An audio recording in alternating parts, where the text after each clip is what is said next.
Yo, this is Bobi Wine, straight from Uganda. Ewaffe, Uganda. Big up that YouTube channel. Subscribe. Antegezeddwa konfuna information nti ebitongole by'okwenda mu kitundu ky'embaala naddala mu kabira ak'ebyobuwangwa akasangibwa mu kitundu ky'embaala waliwo akabira mu basalira embalu. Ntegezeddwako abantu ba mirundi ng'etaano nti akabira ako kafuuse kattiro poliisi n'amagye ne SFC bateegawo abantu abavuga emmotoka abeebigira ba bodaboda n'abanyegana babajjako ensimbi nga bataddewo ekiddo eky'ekiyayi. So poliisi amagye embale mulekerawo okubba bannayuganda. Ntegezeddwako abantu nga bataano nti ekibba abantu ensimbi n'okutulugunya bannayuganda ekisangibwa mu bitundu by'embale naddala mu akabira ak'ebyobuwangwa mu basalira embalu kafuuse kabbiro oba kattiro aka poliisi n'amagye bateegera abantu nga basudde ebiddo okubba abantu ensimbi zaabwe n'ebintu byabwe. So abantu b'embale mwena mwegendeze nga mutambula ekiro n'emisana ebangambye nti poliisi n'amagye babbirawo nnyo mu kabira ak'ebyobuwangwa oba traditional forest we basalira embalu. So bangambye nti babbirawo nnyo abantu awo. So abantu b'embale mwena mwegendereze nnyo, message njagadde njibatuusizeeko bulungi nnyo. So nno olwaleero njala tandika n'ekigula luggi. Ekigula luggi kino njala mutagingira omukulembeze waffe Kyagulanyi Ssentamu njala mu bannayuganda mwenna bawagira enkyukakyuka mbeereko kuno. Ekigula luggi kino egenda kubeera nga to dissolve the propaganda which is circulating around the social media. Omanyi bannayuganda Yoseti Bahapura mutabani wa Karekezi n'ekibiina kye ekyabayekera ekyababbi abeetadde mu ntebe gye bataliimu baali baateekawo ekintu ekyokuziba bannayuganda akatambala ku maaso nga tebaagala mutegeere bo nga ate bafumba ebyo nebiteeka mu circulation ebifuna bitambula okunona amanya g'abantu. Olw'okuba nti emmotoka bwe yabalemeredde ne bagizza nga balina ekigendero lwaki bagiziza awo njagala buli omu ateeka essira era buli muntu njagala ntaginye Kyagulanyi Ssentamu akakiiko k'abalooya k'abanopu ne bannanopu mwenda njagala mbeere ku vidiyo lwayo. Ekigula luggi kino njagala mukitegere waliwo propaganda atambula gwe njagala okugjawo gwe ntadde mu kigula luggi ky'olwalyo. Propaganda natambula abantu ba NRM abali ku social media ne ba bloggers ba NRM ku social media abatambuza ebintu bino ne mu WhatsApp group. Njagala kikome ku nze nkibabule mu kitegere ky'ekigenda maaso mu Uganda na kiki batambuza olwaliro.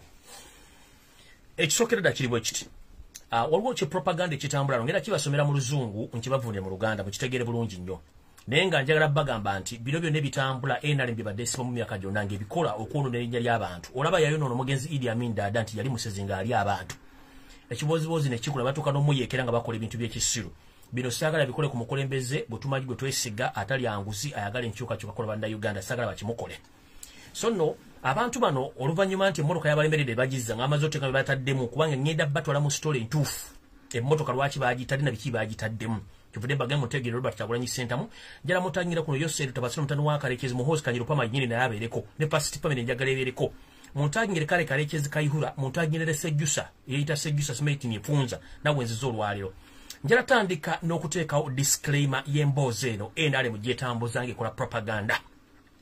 Atamanyi propaganda y'emboozi eyonoona erinnya ly'omuntu n'ekifaananyi ky'omuntu okumulabisa nti mukyamu ate nga si mukyamu. Kino NRM ekikola ng'eyita ma bloggers wepo ne mu ba bloggers wepo ne ku social media platform ez'enjawulo okutambuza emboozi eno. Emboozi esoma etya? Emboozi esoma bw'eti. Oluvannyuma bali batambuza ekiboozi buno ne bwe bataba tetunagenda kulonda nga bawogera emboozi Kyagulanyi yali asime bamusasula asime biki. Emmotoka bwe yaje ne bagenda nti emmotoka baagimuwadde bikiri emmotoka Museveni yagimuddiza kati waliwo ekiboozi ekyatandise okutambula kyenjagala bajjireyo.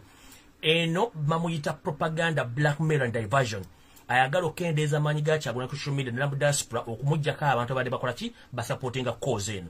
Mujja bewulira ku social media nga bitambuza njagadde nkibasomera olwali mu kitegereromu nti ono propaganda blackmail diversion. Robert Kyagulanyi Ssentamu yafiirira famire n'afiirira bannayuganda kulwa bannayuganda okuba nti abeezaawo struggle eno. Tandise bwe nti omuwumba tuutu oba mutamanya ngamba omu yawandiisa ekiboozibozi kino ng'asinziira mu ofiisi zaabwe ez'ebyokwenda bagamba bati bakagambye nti kali film is over nti akatambi kawedde ne batandika bweti Bobi Wine surrenders to Museveni ne bagamba nti Kyagulanyi Ssentamu yawaddeyo eri Museveni ekyo kikyamu si kituufu. Akatambi kano oba ebibozibozi bino byonna biboogera si bituufu. Oli yagambye nti film is over nti akatambi kawedde. N'agamba nti Bobi Wine surrenders to Museveni nti Robert Kyagulanyi Ssentamu yawaddeyo wa Museveni ekyo kikyamu nakyo kifu. Tugenze mass. Museveni rewards him with Yugi shillings 45 billions and return of his car. Nebagenda bagamba mass Yosef Tabasiro mutano wa Karekezi ne government ye kyababbi mbu kyawaddeyo Robert Kyagulanyi Ssentamu obuwumbi 45 era kwe kuzza n'emmotoka Robert Kyagulanyi Ssentamu n'ekyo kifu tekinnabeerawo nkiddamu na kino kifu ne kagenda mass ne kagamba bati it was Achwani all along n'agamba nti bino byonna bibadde byakwewuddisa na kweyisa mu lujja oba kiyita mu lujja naye nga si bituufu. Olujjukira bakootinga olimba lwe yalimba tikyali kiwaani bye baleeta bano. Omanyi nani balowooza ffe tutegeera nga tutegeera bulungi. Ne bagenda mu maaso ne bagamba the election season in which hundreds of youth were battered. Kati bagamba nti mu kusinziira ebyali mu kalulu kali akawedde nti abavubuka bangi baakubwa battibwa n'abamu bakyali mu makomera era abamu bali mu makomera bafeesinga ebibonerezo. Naye Robert Kyagulanyi Ssentamu yasazeewo okuwaayo banne bonna n'abaleka mu makomera bavundireyo ye bamuwe ssente bamubudize n'emmotoka ye asobole okwerabira ebyo eyo byonna bifu. Oyo tuyita propaganda blackmail afumbiddwa okulonda erinnya lya Kyagulanyi. Kino kifu tekibangayo. Ngenze maaso. It has been established that after a period of behind the scenes negotiation, bagambye nti oluvannyuma lw'akabanga akanene baateekawo enteeseganya wakati wa Ayise omutano wa Kalekezi ne Deputy Speaker Anita Amongi ne Leader of Opposition Mathias Mpuuga and PAC Chairman Mildred Lubega Sseggona. Bino byonna bikyamu tebibangayo. Nkiddamu enemboozi ya NRM gyefumba okwogezaako okwonna erinnya lya Kyagulanyi bantu be abamuwagira. Nkiddamu enemboozi ya kimatankane ng'empale z'oyo eyalagidde bano abampi bagiwandiike kubanga Robert Kyagulanyi Ssentamu tasobola kukola bintu bino kubanga famire ye ebadde mu buzibu ate tebeanko mu buzibu okusinga lwe badde kubanga ne jjajjawo yalwanirira Uganda ogituusa weri ne kitaawo okutuusa lwe yakkirira Magombe ng'era akyala ensalo setutasira mutabani wa Kalekezi. Bagenze mu maaso ne bagamba bati nti okusinziira eno NRM yewandiika Museveni bayayibane nti okusinziira ku nteeseganya ezabadde wakati w'omumyuka wa Speaker Anita Amongi n'akulira oludda oluvuganya gavumenti Mathias Mpuuga wa NEC wepo n'akulira akakiiko ka PAC ow'ekitiibwa Mildred Lubega Sseggona nti Yose Tebasula mutano wakati ne gavumenti bayisinganyiza mikono obuwumbi 45 obw'ensimbi era ne ziwa Robert Kyagulanyi Ssentamu owe ekiro ekyakeesezza olunaku lwa luli n'endowooza ennaku nga 3 mabega. Era ne bagamba nti omumyuka oba and bagamba nti presidential assistant Major General Naraiso bagamba nti omumyuka bagamba nti ono akwasaganya bagamba nti ono amyuka enkwasaganya y'emirimu gya General Kaguta Museveni egy'ekyama mbolu Naraiso Proscovia yabadde mu nteeseganya gino. Ne bagamba nti in addition President Museveni ordered the lease of Bobi Wine's car initially impounded by URA without payments of the taxes of shillings 330 million due. Ne bagenda maaso mawalikawo ekibozibozi ng'emmotoka lwe maze okuvayo kuba balemeredde kye bagenda kibagitaddemu ngenda kibabuulira. Ne bateekawo ekibozi ekigamba mbu era mu kwongerako ekira kye bayongeddeko mbu Yose Tibahabula Otabasira omutano wa Kalekezi mbu yakkiriziganyizza n'alagira emmotoka ya Robert Kyagulanyi Ssentamu eri akwatiddwa ekitongole kya Uganda Revenue Authority ekitongole ekiwoza emisolo nti emmotoka eyo dizibwa Robert Kyagulanyi Ssentamu nga tesasuddwa emisolo egiwera obukadde 3 egibadde gibanjibwa. Eyo emboozi enfumbirire NRM yegikola okwonna erinnya lya Kyagulanyi. Ngenze maaso. The money carried in sacks was handed over to Babi Itungo in the presence of Joris Sonyonyi and Louis Lubongoya. Ne bagamba nti ensimbi zino obuwumbi 45 oba yawandiisa emboozi zino obuwumbi 45 abumanyi. Kyova mbaga nti omuntu kye bayita akawumbi takimanyi. N'atula n'awandiika ekiboozibozi ekiwoomya amalwa ng'ate takimanyi nti bagenda okugamba bajja kitwala nti kituufu n'ekiro si kituufu. Bagenzera nti ensimbi zino ezaalweteddwa mu bisawo ne zikwasibwa omukyala Babi Itungo Kyagulanyi wepo mwaba babadde mwaddemu omwogezi w'ekibiina Robert Joel Ssenyonyi wepo ne Louis Lubongoya. Ekyo kikyamu tekinnabeerawo nakyo. Eno emboozi NRM egifumba nnyo bulijjo kubanga be balungi mu kukola emboozi zino. Ne bagenda mu maaso ne bagamba Bobi Wine had father repeated big in Museveni agreement, another payment of 200 million per month, which is Ugandan shillings 2.4 billion every year, to help him run new political party. Bagenze maaso ne bagamba Robert Kyagulanyi Ssentamu nti yagenze maaso era n'afuna ebintu bingi nnyo okuva mu ndagaano gye bakoze ne Yoweri Museveni ey'okufuna obukadde 2 buli mwezi. Mu kino kitegeeza nti bw'ozigattagatta bwe buwumbi 4 obukadde 4 bw'alina okufuna buli mwaka okuyamba okuddukanya ekibiina kye ekya NUP n'eno mboozi nfumbire nayo nfu kye tuyita blackmail propaganda and diversion nayo nfu. Tugenze maaso. What a disappointment to those who lost their lives, limbs, imprisons and other exiled. Ne bagamba nti kino nno nga kya buswavu era kimalamu amaanyi eri abo bonna abafiira obulamu bwabwe abamenyebwa embiriizi n'abakyali mu makomera n'abadduse okufuluma eggwanga okugenda mu buwaŋŋanguse ekyakola Robert Kyagulanyi Ssentamu. Eyo emboozi efumba amalwa eya NRM gyekola okwonna erinnya lya NUP Robert Kyagulanyi Ssentamu oyo nayo nfu. What a third day for a genuine opposition claiming to change the ends.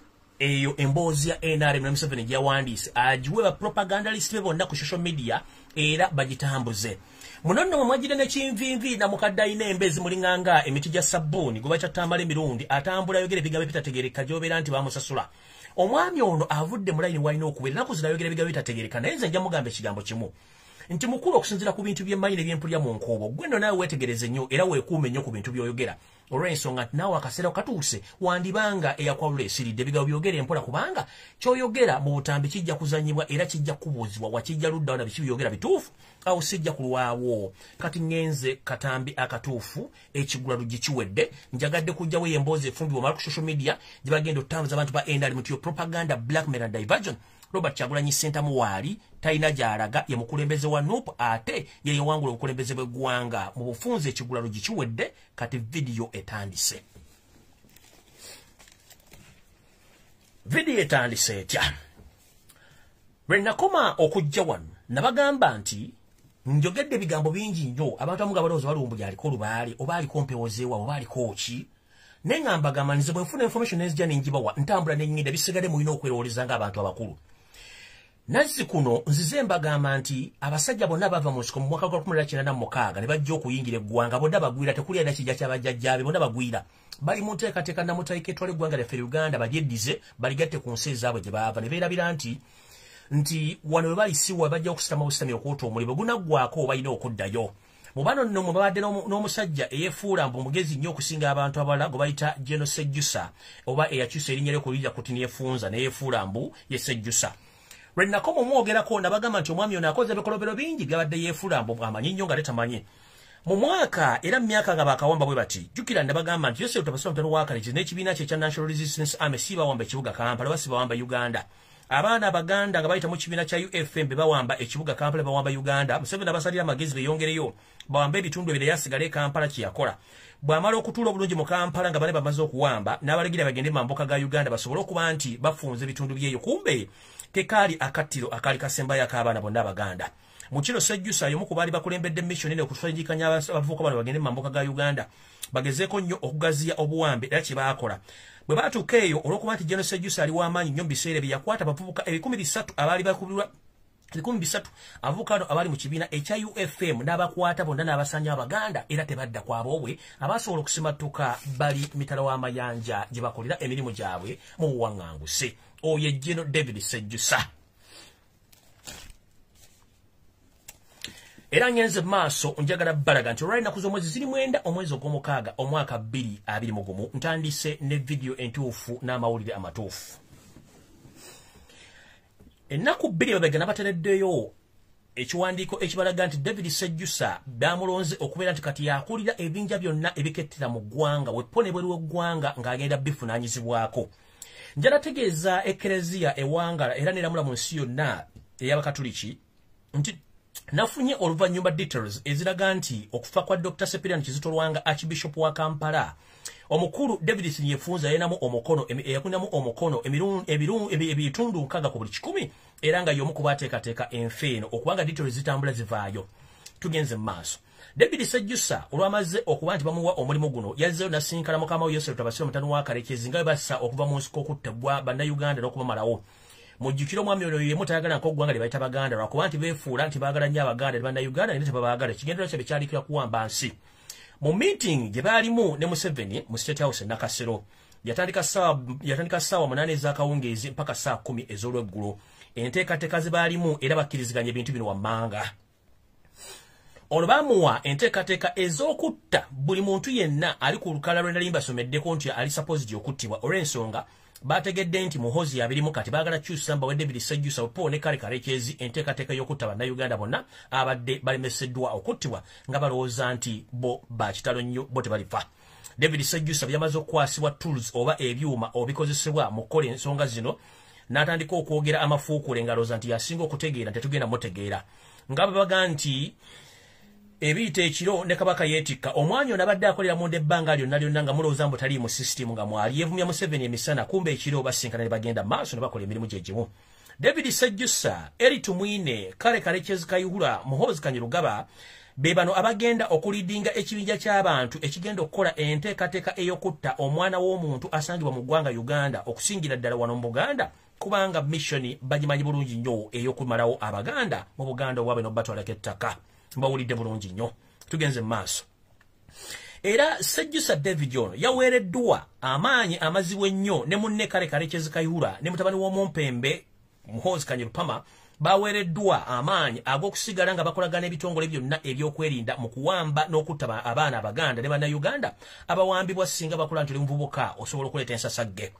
Mu kino bagambye Sejjusa agenda kukolera wamu n'obubondo bwonna obadde buwamba abantu obukidnappinga nga bakozesa ebitongole byonna okutandikira ku poliisi Semwai Iso ne Eso okuba nti bagenda mu maaso nga bakwata abantu bano era ng'omuntu agenda okuba nga avujjirira omulimu guno agenda kubeera omukyala yeyita Omuganda Proscovia Naraiso ono nga ne Katonda alina ensonga lwaki teyamukkiriza kuzaale wadde akaana akalema olw'ensonga yandituzaalidde Hitler omuddugavu kumbe maama ye kennyini sitaani Katonda yamugaana okuzaala kubanga alibadde atuzaalira Hitler y'ensonga lwaki Katonda takola nsobi mu kumma abantu amu okuzaala abaana olw'ensonga abakitegedde ensi yandigwa mu ntata ng'omuntu oyo avuddemu ekiwanga.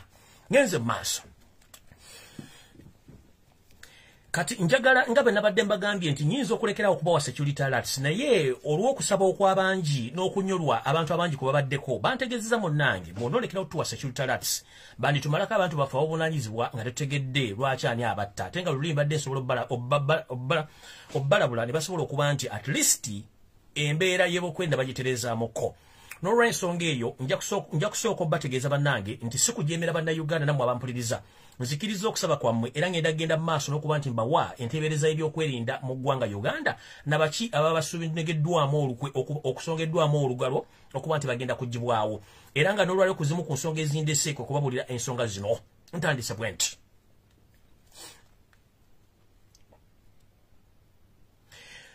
bwe nti bannaddiini mwenna abawangalya mu ggwanga Uganda nga sisosoddeemu nti obava mu kitundu kye kya Uganda eno message njagala egende gy'oli. Oli mu Katoliki, oli mu Protestanti, oli mu Lokole, oli mu Orthodoxi, oli mu ki eno message njagala egende gy'eri. N'abantu mwenna basekinnoomu abanene mu ggwanga. Nafunye information endaga nti omumpembe Hassan Kasinje ono y'omu ku bakulira poliisi mu Uganda naye musajja muzibu nnyo. Era nga ne mission eyatta Bishop Dungu owe Masaka omwami ono yaginamu omukono olw'okuba nti yamuwa akabikka ku mumwa nga kalimu kanyo okawulire era teyabeerawo bbanga ddene nnyo. Ntegeezeddwa nti ono omwami yaweereddwa mission ey'okusigala nga atambula n'ekitongole kye kya poliisi ekikwasaganya emirimu gy'obuntu poliisi n'omuntu wa bulijjo okuba mbu bazzawo enkolagana y'abantu ne poliisi. Ne mu return omwami ono agenda tambulanga ne boxi za masiki zaawa abantu bano naddala bannaddiini okuzigaba nabo bennyini okubatonera masiki okuzambala. Naye kasitaka kutanda n'oyambala mask kasitaka nakutanda n'oyambala mask eneeba ekudonatingiddwa Hassan Kasinje n'abapoliisi abalaba abaali nabo munnange gwe yakwalula ejja kuba esiridde. Mbategeezezza era bantegeeza mbategeeze nti Hassan Kasinje wonna wajja oba mu kigo oba mu kereze oba mu kanisa ng'azze okugaba mask zino zikabikka ku mwaka okuwola ssenyiga ow'ekirwadde 19 nti munnange gojja kuba ng'eyo basimirawo entaana. Era ng'omwami n'agenda kukola omulimu gw'okwetooloola eggwanga lyonna ng'asomesa poliisi n'omuntu wa bulijjo oba okuzza omukwano gwa poliisi mu bantu naye nga mission yakutambula ng'agaba masiki naye nga masiki zino bambi ziri mu kanyo okawulire. So njagadde ntegeeze bannaddiini mwenna omuli Abakatoliki, Abaprotestanti, Abasiraamu, aba Seventh Day, abayisi, abalokole, wepo n'abamadiini amala, wepo n'abantu mwenna abasangibwa mu Uganda nga muli babitiibwa. Omwami ontageza nakubira essimu nti ajjawo okukyamako okubulira nsonga za poliisi na muntu wa bulijjo oba kubulira mboozi ezitawoomya ddigobe kubanga mission omu kubagirimu. Ngenze maaso. Omwami ono era yaweeredda task okugenda okwetoola eggwanga ng'agenda akola enkuŋŋaana za buli kika okuba nti ategeeza abantu okuzza omukwano gwabwe eri poliisi n'abantu basobole okuba nti batambuza ensonga zino ng'ate mukimanyi nti poliisi nayo efuuse ekizibu mu ggwanga nayo yavadda mu kuweereza bannayuganda nayo ettabatte. Ntandise bwe nti ne vidiyo nga bwe mbadde mbagambye. Tugenze bwe tuti. Eno message njagala egende Obukatoliki bwonna obuli mu Uganda.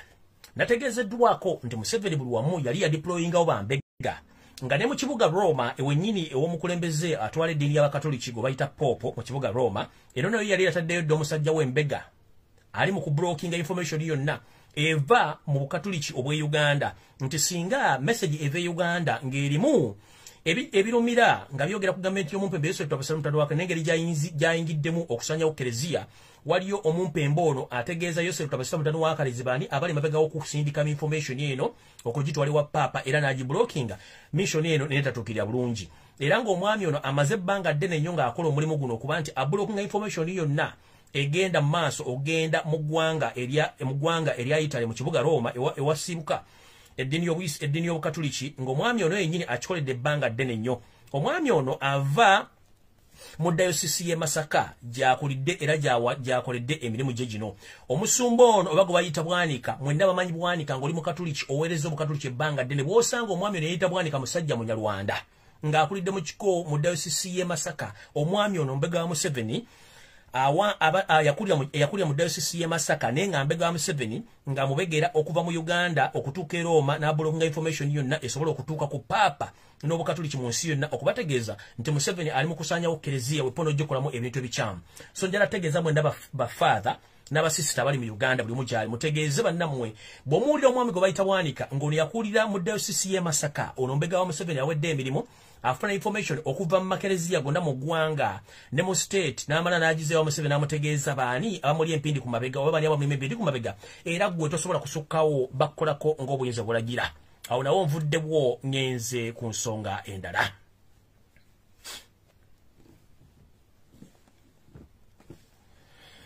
Omwami ono y'omu oba Reverend Father ono y'omu Bwanika abegera Museveni mu Kereziya ya Uganda okutuuka e Roma. Omwami ono kigambibwa nti y'omu ku bantu abaalumika amasimu g'omugenzi Dr. Sepirani Kizito Lwanga gye yali ayogera wakati we ne Ssaabasajja Kabaka Ronald Mwenda Mutebi w'okubiri nga balina enteekateeka wakati we w'odo omugenzi Dr. Sepirani Kizito Lwanga nti bwe yafuna essimu ekuva Omutanda ng'amusaba amuyambe asobole okuba nti avvuunuka enjega gy'alimu okumufunira ebitambuliso oba ebyogera asobole omufulumya eggwanga agenda afuna obujjanjabi omufulumya eggwanga asobole okuwonya obulamu bwe. Omwami ono Bwanika bwe yalumika essimu eno yasobola okutegeeza abampembe bonna bali mu bitongole by'okwerinda nti yafunye okulumika essimu zino n'ategeera biki ebigenda mu maaso era kwe yategeeza ebitongole bya Ssemwa ne Iso muno mwe baava okuba nti baalumba omugenzi Dr. Sepirani Kizito Lwanga ne bamumiza omusu ku nsonga eziriko bwe zityo.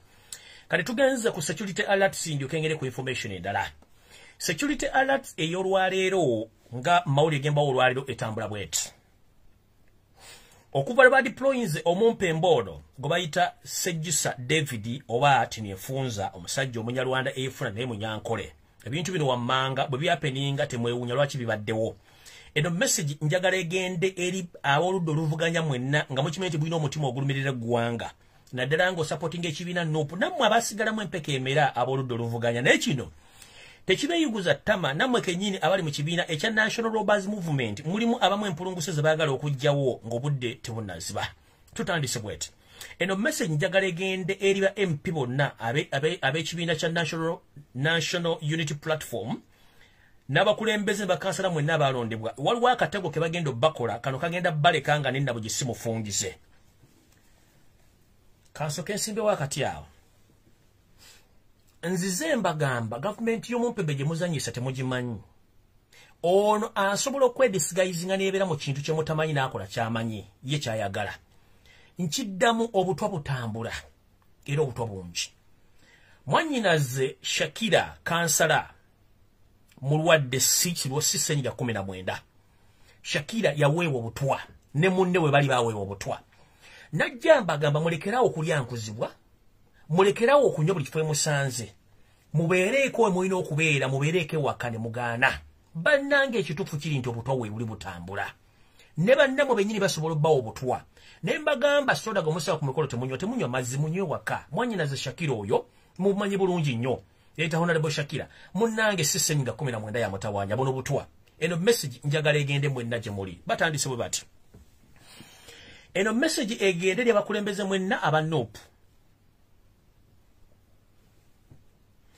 Yosef Tabasula mutano wa Karekyezi alina ensimbi zayagala okuteeka mu kukyankalanya ekibiina kya Nuupu ne mubeere very careful nnyo olw'ensonga nti ekitongole ekikwasaganya ebyokwerinda mu ggwanga ekya Joint Security Organ naye nga kino kikulembeddwa mbambega abazibu abaziddwa mu bifo bino bapya omuli Sejjusa muno mwe muli Iso Ssemwayi bali ku luutinze nkiddamu bali ku luutinze bashamba boys bwe muyita ba house boys ne ba house girls ennaku zino bwe muyita bakadaama nkiddamu omumpembe Sejjusa David yabagambye nti olw'okuba nti Lumbuye atandise okwonoona ebyokwerinda abuusa abantu kati tuleeteyo akakodya kapya ak'okuddira okutandika okulutinga oba to recruit the new spies through house girls and house boys.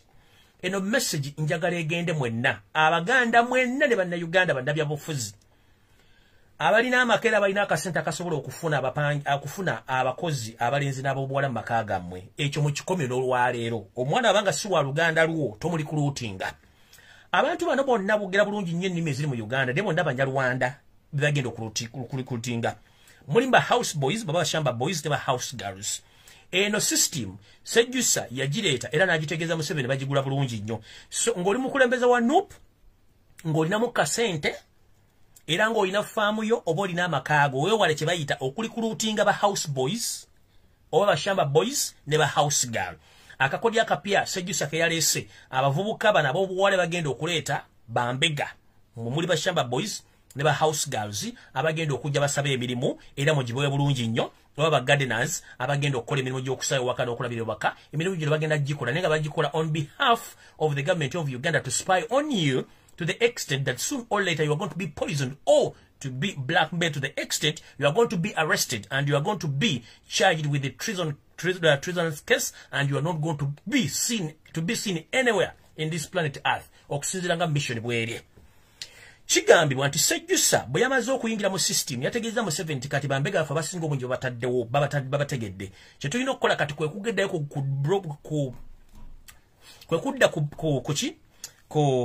kudda ku mmeeza tutandika okumanya tugenda kuddamu okulikuluutinga tutya. Sejjusa n'abagamba tutandika okulikuluutinga ba house boys n'aba house girls abagenda okusaba emirimu gino egyoba house boys house girls oba bashamba boys oba gardeners abagenda okujja basaba emirimu gino. So nkusaba gwe oli mukulembeze wa NUP omuntu yena ajja okusoma omulimu gwa gardener shamba boy oba house girl emirimu gyo gyekolere ne mukazi wo n'abaana bo otherwise eyabalulu ejja kuba esiridde. Tugenze mu maaso. Kino nakyo kigende eri abakulembeze b'amadiini mwenna bambi taata mwekolere emirimu gyammwe. Omuntu bw'ajja okusaba omulimu okukufumbira oba okukulongooseza mu kigo wooli nga si mu sister oba nga tomumanyiiko Luganda naawe baŋŋambye kutegeeze nti togeza n'okkiriza bashamba boys bano oba ba house girls oba gardeners bana bakola emirimu gino olw'ensonga bali well equipped n'obutwa ne gadgets eziricording amaloboozi ogasindika mu state bo bafuna information gye baagala.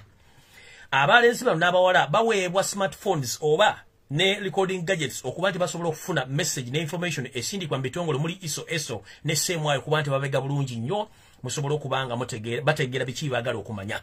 Tugenze mu maaso. David Sejjusa yomu eyalese enteekateeka eno ey'okuba nti baleeta abantu bano okubateekamu ebintu bino wammanga mumpulirize bulungi nnyo. Kino David Sejjusa kye yaleese kye baakola omugenzi Luumu Sejjusa yakikomezzaawo. Kiri kitya? Ojja kubanga oli honorable oba oli religious leader ofune shamba boy ba gardener house girl ngono spy kubanga banyalwanda bangi. Omuntu ono agenda kubeera used and friendly kubwe era nga mugufu nnyo gy'oli ofune appetite eba nti nafunye omuntu asobola okuntegerera ng'asobola okufumbira emmere n'okkuliisa naye nga in the reality he or she is just camouflaging, is just pretending to be there naye ng'ali ku mission. Akakodyo ke baakola omugenzi eyali Archbishop wa Uganda Luumu David Sejjusa ke yaleese bakateeke mu bantu ba NUP ne religious leaders. Wulira bwatu mbazzayo kemabega musooke mutekewo akatonyezaawo soke muddeyo kemabega mbagambye Yosef Twasamutano wakalekize mu 1964 yali byabufuzi bya Uganda era mu nteekateeka ey'okutta omugenzi Dr. Luumu Museveni kennyini be bali mu nteekateeka eyateeka emmundu mu maka g'omugenzi oyo Luumu ne baziplantingamu ne bamala ne bategeeza state research nti ewa Dr. Luumu akolagana n'abaagala kusuula gavumenti yo so mugende mu kitundu bwekiti okusinda ku project zifunye balina emmundu ezazze era ziri mu gardeniyani ya Dr. Luumu.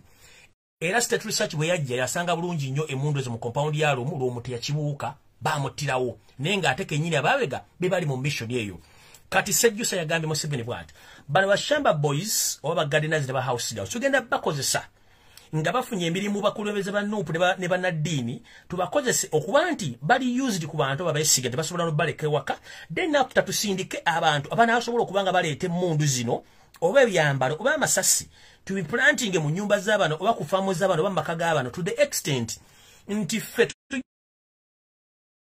gende mu maka ga gundi mu kifo bw'ekiti waliwo emmundu oba waliwo ebyokulwanyisa ebiri mu maka g'oyo then after bajja onomwana yekennyini akoze omulimu guno kusipayingako ajja kubeerawo naye bajja mukwatiramu naye gyana yita tojja kumanyayo gwe bajja kuba bakutaddeko omusango gwa Nagomula ogw'okuba nti obadde oyeseketera eggwanga okuseketera gavumenti y'omupebeso tawasamutano wakalikizi eri mu bukulembeze mu bukyamu so mwenna abakulembeze ba Nuupu ab'oludda oluvuganya ne banaddi mwagala gitwala lindako wait a minute mwagala kutwala video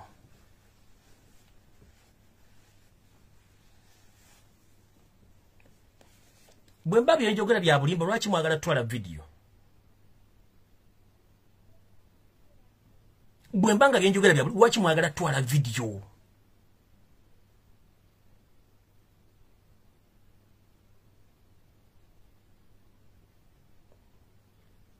bwe mbanga byenjogera byakiri bya bulimba lwaki mwagala twala video mugireke yense tegeere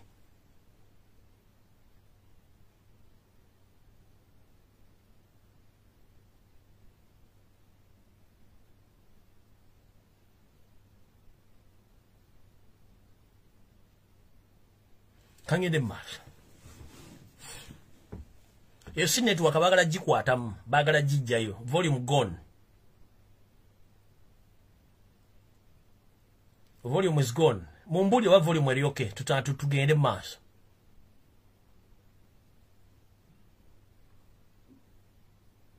Volume eri okay. Free network. Volume interrupted.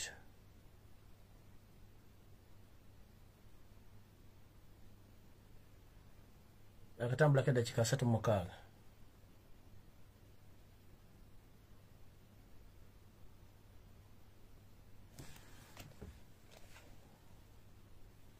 Ngende maaso oba bagikuttemu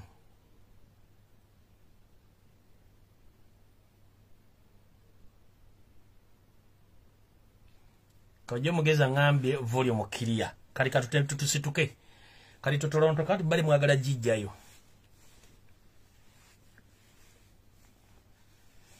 mwagala jijjayo kale tugende maaso mbajjukizaamu engeri gye bafulamingamu omugenzi Bishop Luwum yengeri gye baagala okufulamingamu abakulembeze ba Nuupu bonna mu Uganda n'abaludde oluvuganya wepo ne ba religious leaders nti bategezezza nti bagenda kukozesa ababushamba boys bano nga bawe emmundu ebyokulwanyisa obiteeka mu maka g'abana abantu bafulaminga abantu bano okubanga babatwala mu mbuga z'amateeka babasibe so mukulu Sejjusa nze nakugambye ejja kwambula wazanyidde ku muzannyo mubimbo jana okundonya nagge njja kwambula kati ngenze maaso kati njala muntagingire bakada ba NRM mwenna bangambye volume is okay ya volume is okay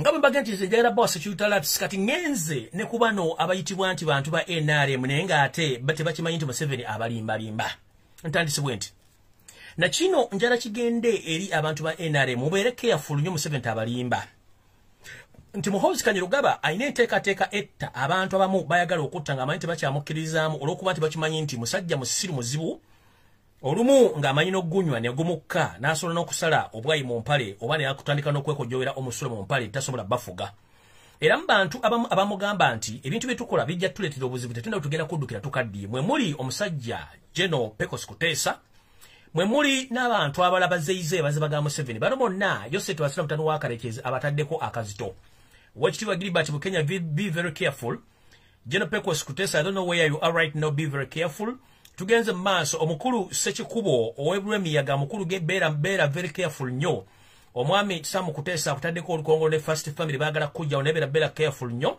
wepona abantu amu NRBZ njogerako nti mubeere begendereza nnyo olw'ensonga nti eyabalula namuyinza okuba esiridde mulowooza nti bagenda kutta bannuupu bonna naye nga ate bagenda bafuleminga basobole okubatta kubanga bo kino kyekigendera kyabwe ekituufu. Kati tugenze ku mmotoka ya Robert Kyagulanyi Ssentamu, kiki ekyagikoleddwako, baani ababikoze, zabadde ssaawa mmeka era baki ekyagenze maaso. Njala Mutangi Robert Kyagulanyi Ssentamu, abakulembeze bannuupu mwenna wano we wagenda okuva okumala eggobi mu kibya wano. Malina okunywa amazzi.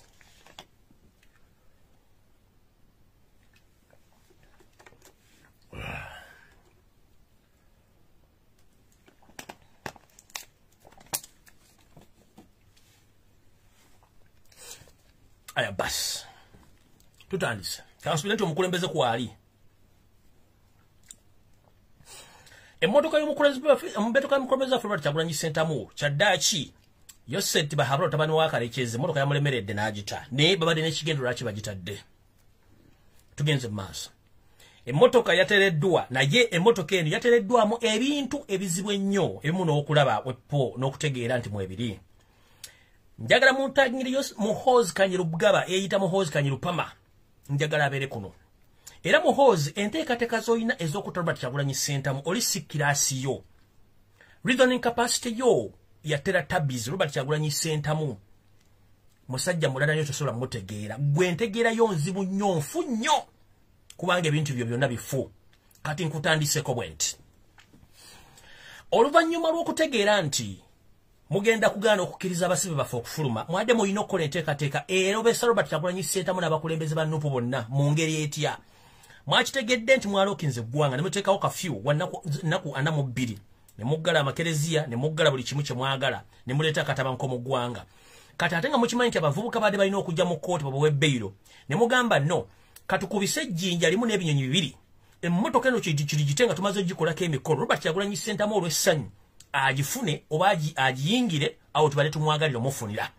So mwakikoze mirundi ebiri. It was part of diversion okute emmotoka eno n'ekirala mwakikoze okujja abantu okulowooza nti balina okubanja ba Edi Mutwe badobya n'abantu abali mu makooti olw'ensonga nti Winnie Doti yafunye okulagirwa eri Yoseri Tabasiro Ntano wa Kalekezi ategeeze munne oli ow'emmongolo oli atunulanga oba nkiyite kitya ere yeyita Jenoguti oba Jenoguti n'amutegeeza nti abasibe bonna abadde balina okujja mu kooti zizingiddwako mpaka ng'ennaku z'omwezi 42 ziyiseeko okuddamu okulya emisango gyonna oba okukola ekintu kyonna. Era kino kye baakoze ne bata emmotoka eno okubuzaabuza naye mukuta emmotoka eno bino baakoze. Yoseri tibahabula mutabani wa Kalekezi ne mutabani we Muhoozi Kanyirugaba baakoze kino wammanga. Bwe bamaze okukola enteekateeka zaabwe zino ez'okudivertinga abantu nga balina n'ekigendererwa eky'okusanyusa bannuupu on'okuba nti bayinza okukwata mu Robert Kyagulanyi Ssentamu offside nga tategedde. Njagala muntagingire wano commissioner wa URA. Njagala muntagingire aba customs warehouse aba URA. Era njagala njogere emboozi eno muwulire bulungi nnyo. Ne bana abasajja balowooza abantu basiru.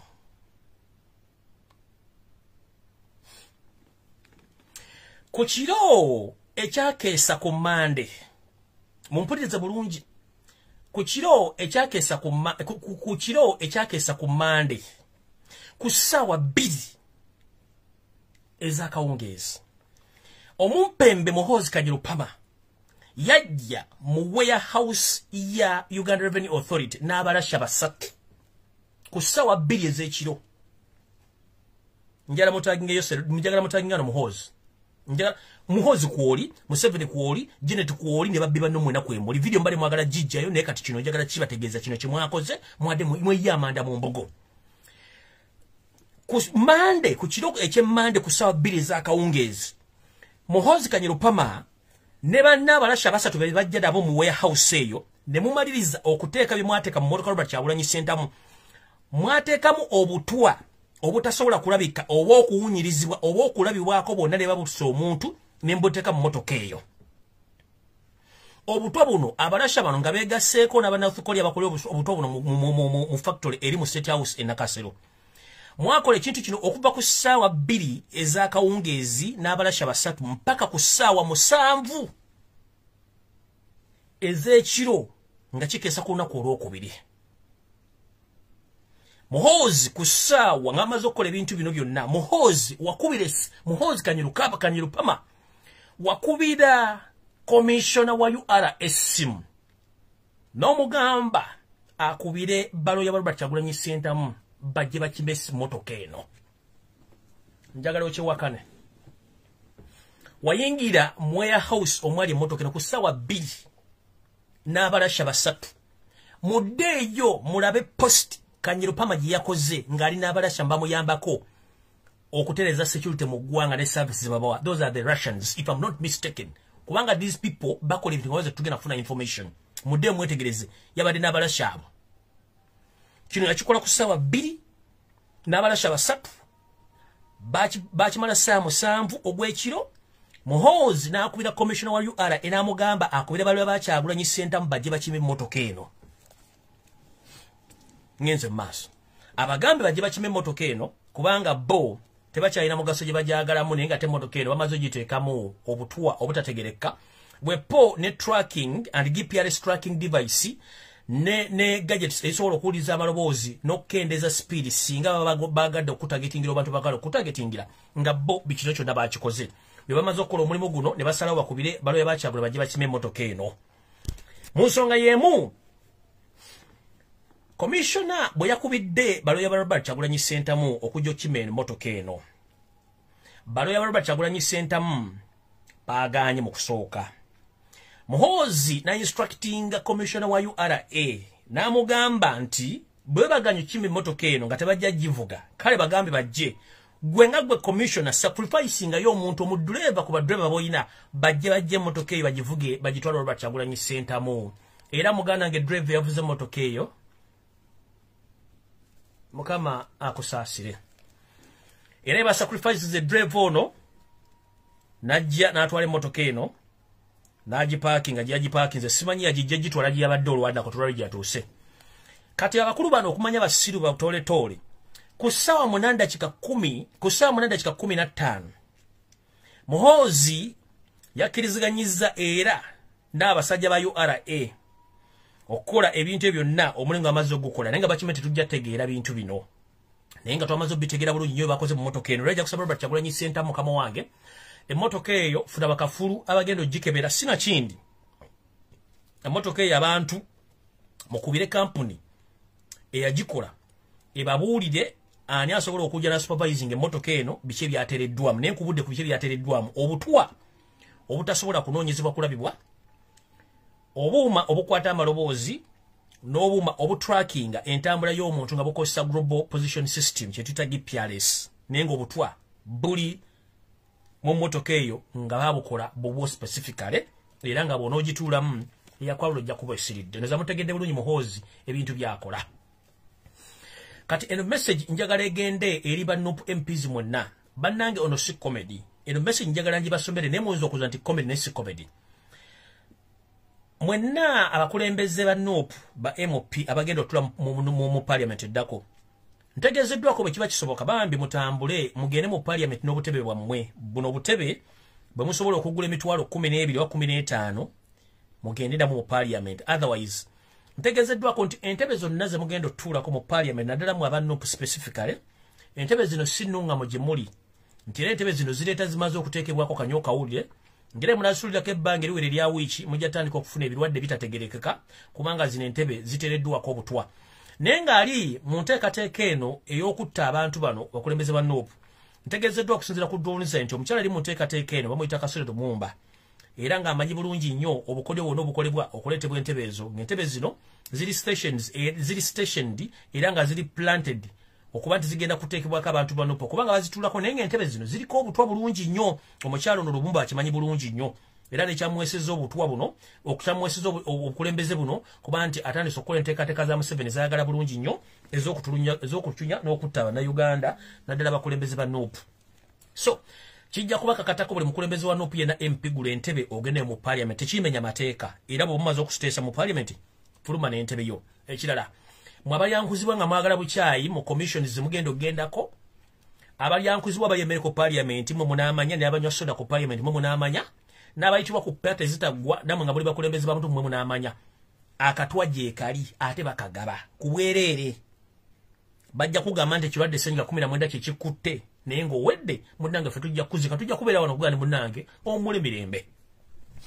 Kati ngenze mu Tus Dynasty eyatudde olunaku lwa jjo mu State House e Nakasero.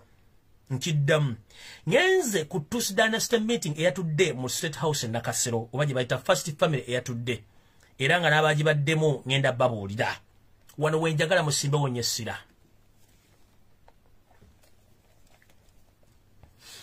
Olunaku lwa jjo mu State House e Nakasero ku ssaawa 4 zennyini ez'okumakya okutuuka ku ssaawa 6 ez'emisana eyitibwa First Family y'ababbi abafere yatudde mu State House e Nakasero ng'ekuliddwa omumpembe Yosef Tabasira mutano wa Karekezi, Janet Kembabazi, Muhosikani Rugaba, Salimu Sare, Natasha, Diana, Patience, Karugire, Odrek Lwabwogo. Eyo gye bayita First Family y'ababbi nga bali mu State House mu bukyamu. Abatamanyi bantu bano Museveni oba Yosef Tibahabura Mutabayiso mutano wa Karekezi ye yeyita Museveni eye patise mu ntebe ezo nga si yeye. Janet Kembabazi ono naye yeyita First Lady. Muhosikani Rugaba yeyita First Son. Salimu Sare, Natasha, Diana, Patience, Karugire ne Odreke bano babadde mu meeting eyo. Biki bateesezzaako mu meeting eyo? Bonna nga bassa kimu ng'enkuyege bakkiriziganyizza ebintu bino wammanga babimalirize nga tebaagala kintu wadde ekimu ekibasumbuwa. Mumpulirize bulungi nnyo.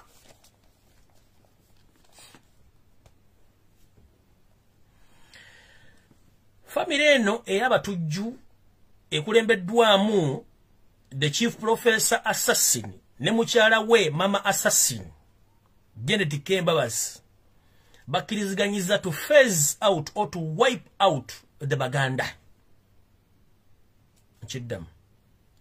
In the meeting which was held yesterday in the State House in Nakasero, which was led by Yosef Tibahabura, the son of Karekezi, Janet Kembabazi, Muhosikani Rugaba, Salimu Sare, Natasha, Diana, Patience, Karugire and Odrek, but they both agreed to face or to wipe out the Baganda in Uganda without fear of favor, and to wipe Baganda off on the map of Uganda. And they agree on the following methods to be used. Who brought this idea? It is the Mama Assassin who brought this idea. Who is Mama Assassin? Is Janet Kembabazi. She's the one who brought this idea that we must face or wipe out Baganda on the map of Uganda by using the following methods, and all as the first assassin family they agreed together as follows.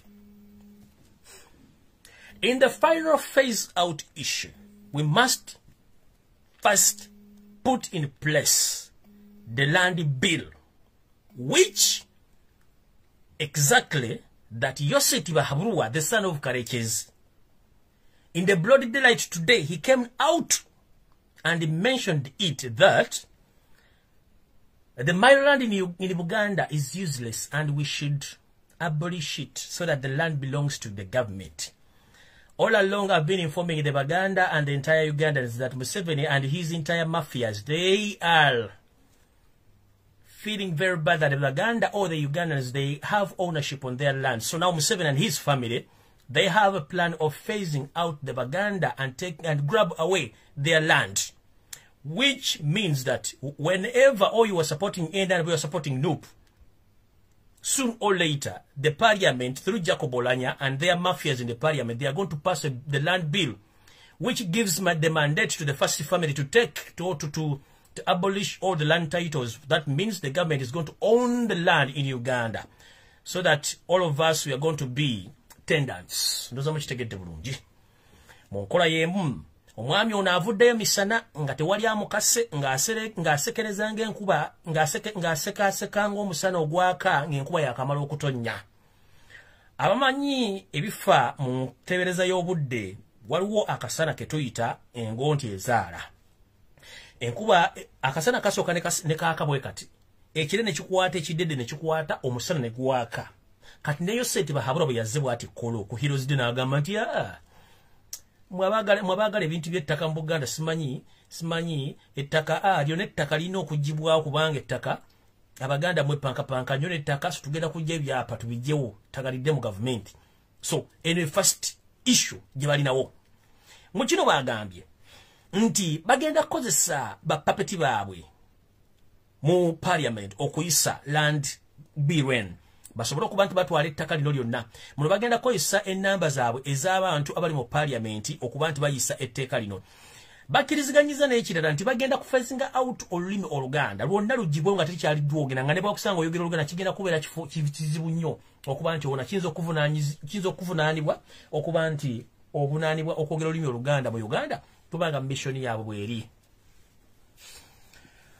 Kati mukulu kansooke male ngene kutuziwa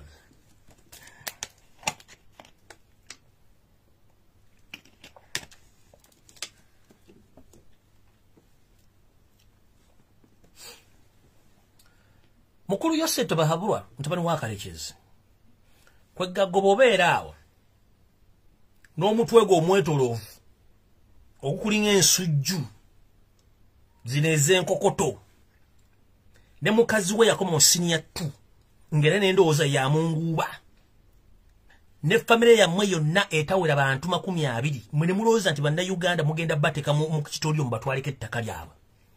Kati mukulu kankubuulire Machi baita kajampune. Ebyobufuzi byomusobola okunywa amandazi gammwe musobola okunywa naye ekintu kye bayita eggwanga okutwala ettaka kintu kyanjawulo nnyo. Abantu bali mu diaspora bali mu kukola bagula amataka bazimba amayumba gaabwe bateekeko ebintu byabwe. Gw'obajjagala okubibajjagira oboyogera twala ttaka. Ne mukazi we alina amagulu agamuyika agamulinganga yeno enkoko etanywedde ali amutudde musuteesa kutwala ttaka maama. Yose eri bakuzika mu 6. Janet bakuzika 6. Janet gwe mukazi gwe mama assassini ne professor assassini yose tibahabulwa. Let me warn you before you are tempted. Uganda nene kumwe bana Uganda banji kumwe omanyi waliwo okulota nga olonda sente ne bakanga nenga in the reality tugenda kulonda sente ezo nze ndabanga kimuliko. 1 munnange temusobola kusaanyawo Uganda natwala ttaka lya Uganda kyekisooka. Ekyokubiri Janet bobolo tofuka ku buliri ng'oli kasozi zukuka tosobola kumalawo Muganda. Museveni bobolo tanti osobola kumalawo Muganda n'okutta Omuganda olota. Kansa abakuluma mirempekezo. Bobo oyina eddalu ddayo Belarusi bakujjanjabe.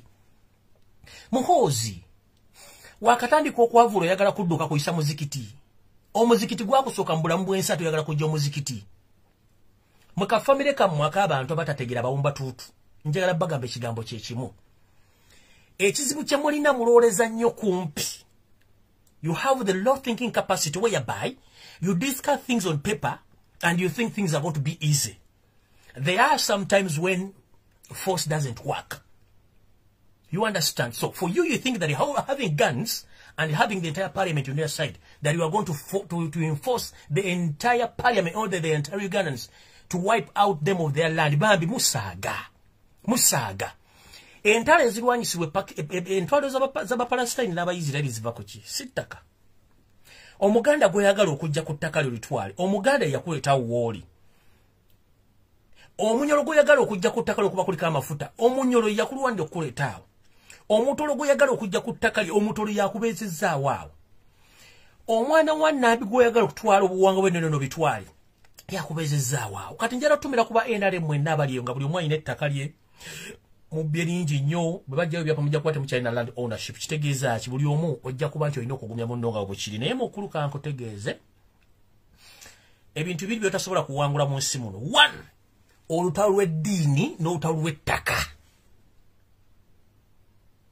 Nkiddamu Museveni, there are 2 things which you can't win as a human being against your fellow human being. The religious war and the land, those are the 2 things which are very difficult. Naddala ng'olwanyisa population y'abantu. Ekisinza okutta abantu mu nsi yonna bakiyita ddiini. Ekyokubiri ttaka. Kati mukulu bakutenda okudduka tojja kuyita wo. Nira mukwano gwa mwita Saalongo Gamulengejja. olulimi Luganda nnyo salonga mulengejja. Museveni wetadde ku bunkenke bw'otamanyi. Njala kugamba ekigambo kimu.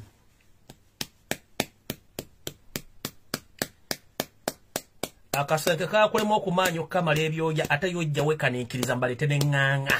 Kwegamba n'olaba akakolwa nkazannyira musiri ogwateganya bannyinigo. Nnyini kajjagalaza obugulu. Mukulu.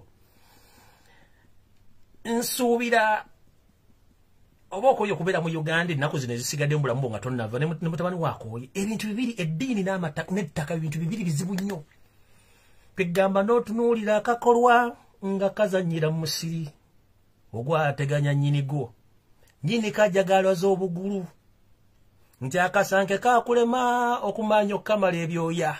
Nga tojja weekaninkirira mbu mulete n'eŋŋanga gwe ku ttaka. Nga ne mu 1800 omuzungu yali mu kujjawo Buganda. Ne tujja mu 1900 nalimu okujja Buganda ku ttaka. Tuzze omumpembe Obote atuliddemu olukwaganya ettaka limulemeredde. Amin Dada azze okulwanyisa Buganda okubujjako ettaka limulemeredde. Tuzze ku batitookero bonna ettaka libali begere munnango ojjembo atotwala ettaka n'Abaganda bajje ku ttaka balemese ensi.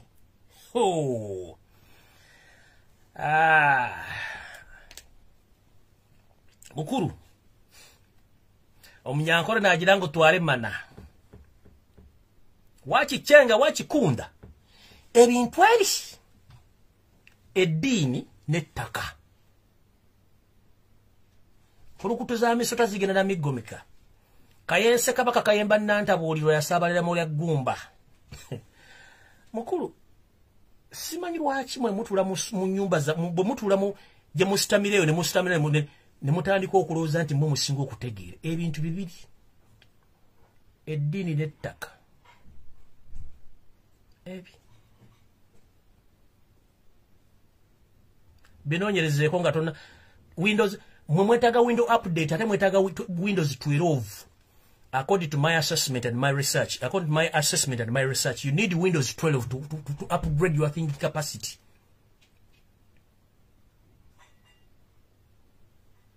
Mwetaaga Windows update buli omayiba gamba nti sebusiri bwanjuka zirumannyinizo naye nga bw'anaafa zigenda kulyawa kati gwe weetege mutwale ettaka lya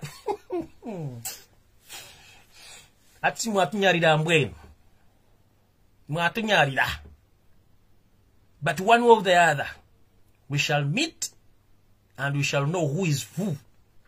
Ekyo nkikubuulidde. Ngenze mu maaso.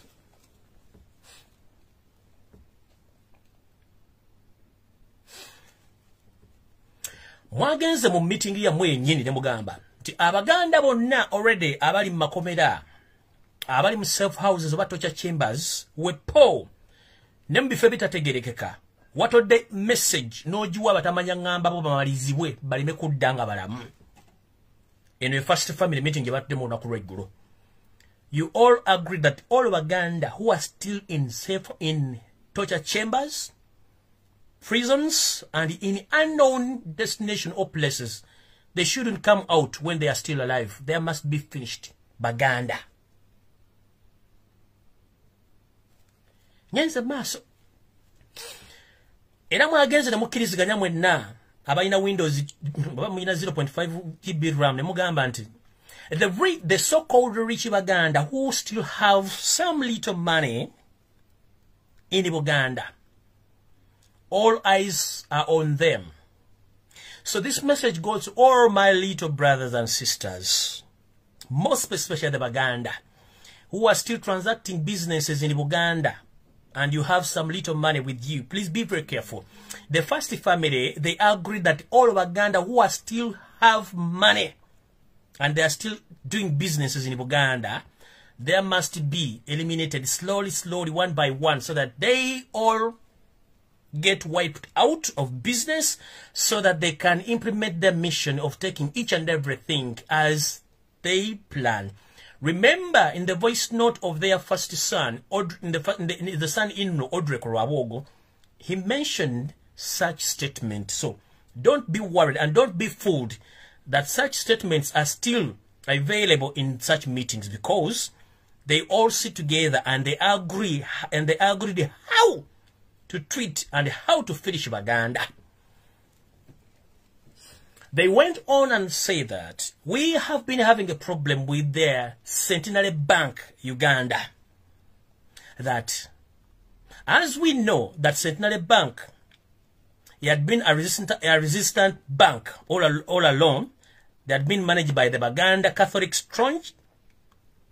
We managed to penetrate into this bank, and the bank is on average of collapsing, because it's the only bank which we all along yearning for, so that we can bring it, so that we can do whatever it takes to bring down that bank. So, ekinacho mukitegedde nti abantu bano badenga ebbanga lyonna balubira nnyo okulaba nti baleeta Centenary Bank ku birigiro byabwe, nti badde ekumibwa era ng'emanagingibwa Abaganda Abakatuliki ab'enkanamu, nga mwe mwali omuntu eyali yagitandikawo, omwami bamutta recently, n'omugenzi Dr. Sapirani Kizito Lwanga badde abalima ba banki nga bagitambuza bulungi, bamala bayingiramu, era kati banki ero bagiri bulungi nnyo, era nga n'abatereka n'okujja ensibi mu kimanyi bulungi nnyo nti banka yayingiddemu nabe era mwegendereze nnyo. So Centenary Bank nayo bagambye bagenda gikuba ekigo, naye be nga tekyategerekeka, kubanga yimu ku banki ezibali zisingibwamu eggwanga ery'Abaganda n'Abakatuliki ab'enkanamu abalinamu ssente empya n'enkadde. Nammwe ababanka nammwe mukitegere wano nkubira Obukatuliki bwonna n'amadiini amala musobole okuba nti mubeera bulungi nnyo nga mwetegereza ebintu bino. Mwalabyeko akatambi ka Ssaabasumba oba Ssaabalabirizi wa kkanisa ya Uganda, Omukulu Kazimba Mugalu. Nakugamba munnange mu Kazimba Mugalu, okusula mu garage tekikufuula mmotoka. Abantu bamudiringa nabo tembambanyi. Okimanyi bulungi nti ettaka lya Church House lyabbibwako n'okimanya.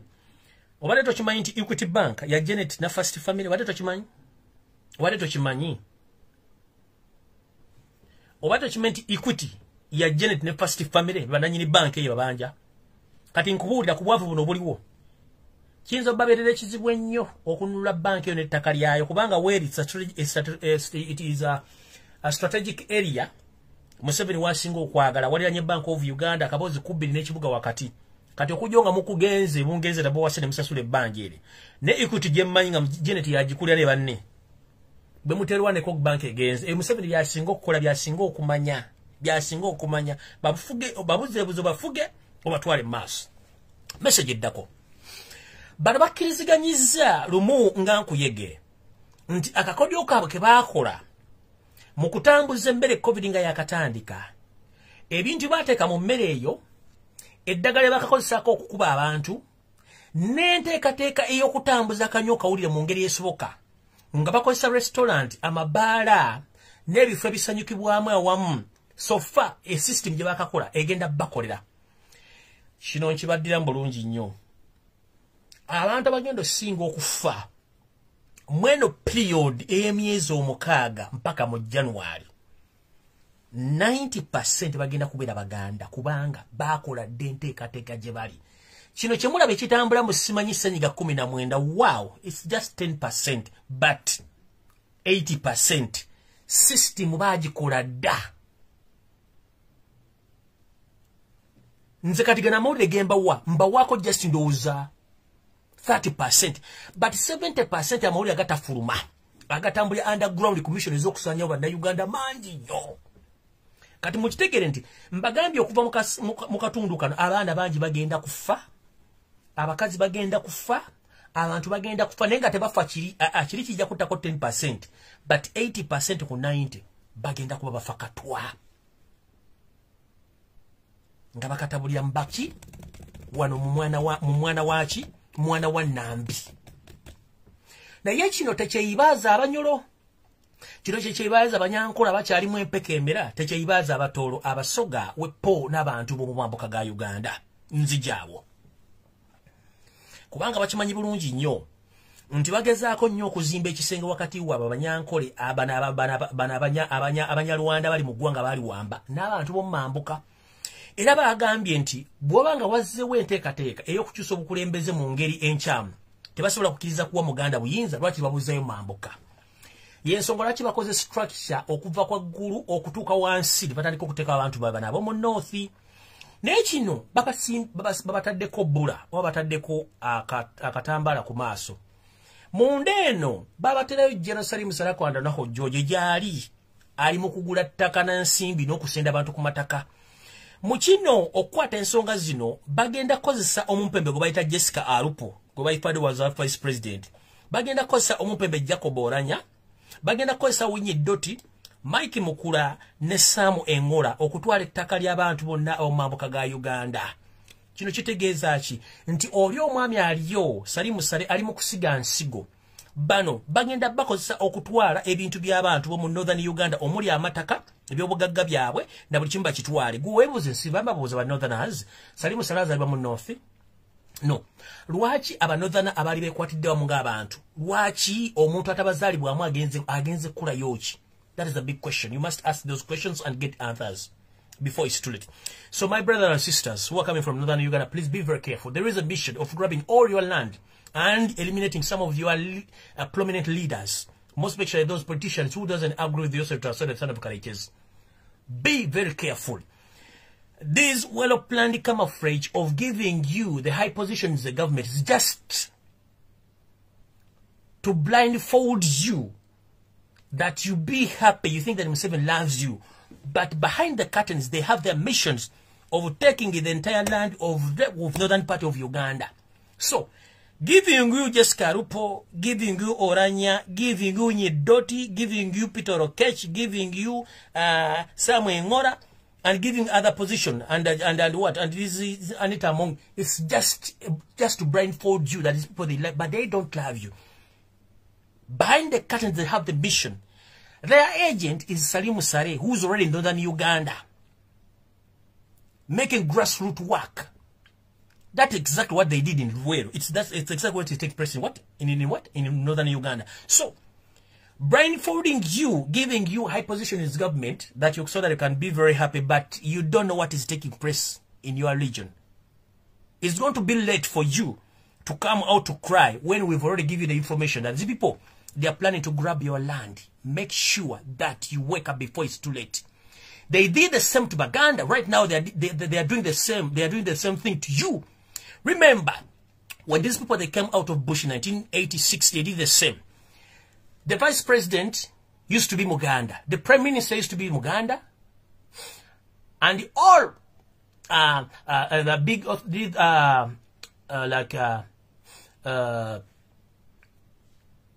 prime minister, vice president, government bodies like authorities, ambassadors, and even loving the Baganda and giving giving Baganda big positions, employing them, but in the return behind the curtains, they were just camouflaging, planning something big, which is taking place right now in Uganda, whereby our Majesty, the Kabaka of Uganda right now, is under custody. The Uganda land, almost 70% is taken by Museveni and his family.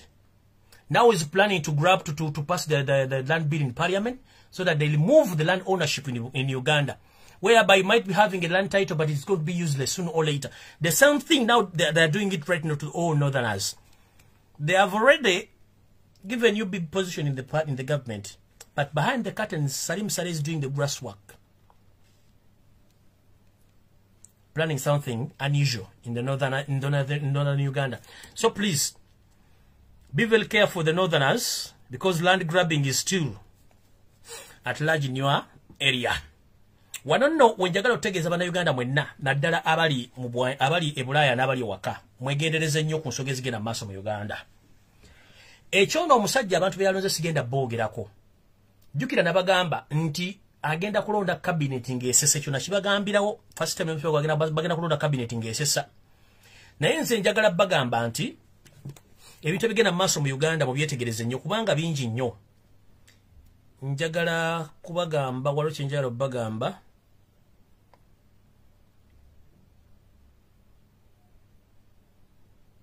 Okay. Ku Friday, that is the day after tomorrow, tuyina diaspora online demonstration.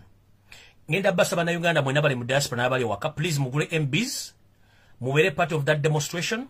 Twagala ku exposing Ayise tubase mutano waka lechezi worldwide to the extent IMF World Bank n'ebitongole bidemu wa cent. Tebajja bagamba nti abasirikale tebalina sente oba bambeba parliament tebalina sente. Mwe muyino kikola okugamba IMF World Bank World Health Organization n'ebitongole bile binzo kwa Museveni sede balememu wa sente kuba sente bazikozesa bubi. Ekintu ekigenda maaso mu Uganda njagala mu kitegene nti on Friday there is online demonstrations ezigenda okubeerawo era bagiranze dda. So njala ko bazannyo Baganda bafabera ku Twitter mwenna abakola omulimu guno oli mu Masaba Faustin omuli Manja Fauz ab'ekyoto abolujjuliro ne pages endala mu balikola omulimu guno era mugende mu maaso nga mugukola. Njala kuba kubiza mugulewo Twitter accounts nga mu demonstratinga ebigenda maaso mu Uganda nga mu exposing government y'omuntu Yosef Tawasomtano waka nete temuvuma ku Twitter tebavumirako. Ekyokubiri buli munna Uganda nzize mbagamba ebigambo bino wammanga. Nzize mbagamba banna Uganda muve mu akediza abasajja banne mugaana. Ne mbagamba mufune system managing embeera zammwe za bulijjo. Ne mbagamba mufune ebintu ebiri basic bye mba muteekamu ensimbi zammwe gamba ng'okulera okulabira famire zammwe ebintu by'okuweerera abaana palete musooke mbiveeko ne mugaana. Nga nzinna kye nnengera. Muweeredde abaana tebagenda kufuna mirimu in the first place. 2. Tewakyali quality education mu Uganda yonna Janet yagitta. 3. Akedi z'abaana be babawa loan be bannannyini akedi business bazisa bataddeko emisolo mingi. Ne mbagamba muva mu akedi mudde mu Kampala suburbs oba wakisoba mukono ne mugaana okuwulira. Kati mwasasudde billions and billions of money amasomero bagaggadde ani ageininze.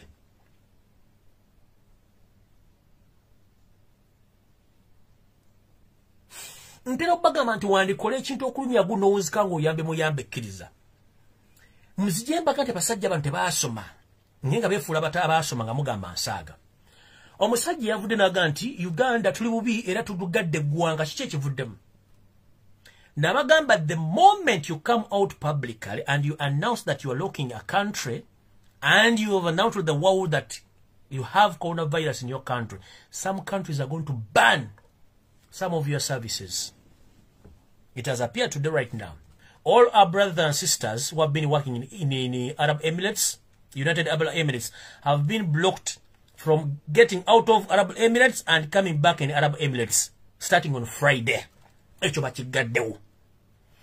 Nchiddamu batanna kitegeera nti okuva Yosef Tawasomtano wakalizo yalangiridde nti agadde eggwanga. Ensi ezimu zirandise okuteekawo kafyu oba ebiziyiza abantu banna Uganda gye bali bakolera emirimu okuddayo.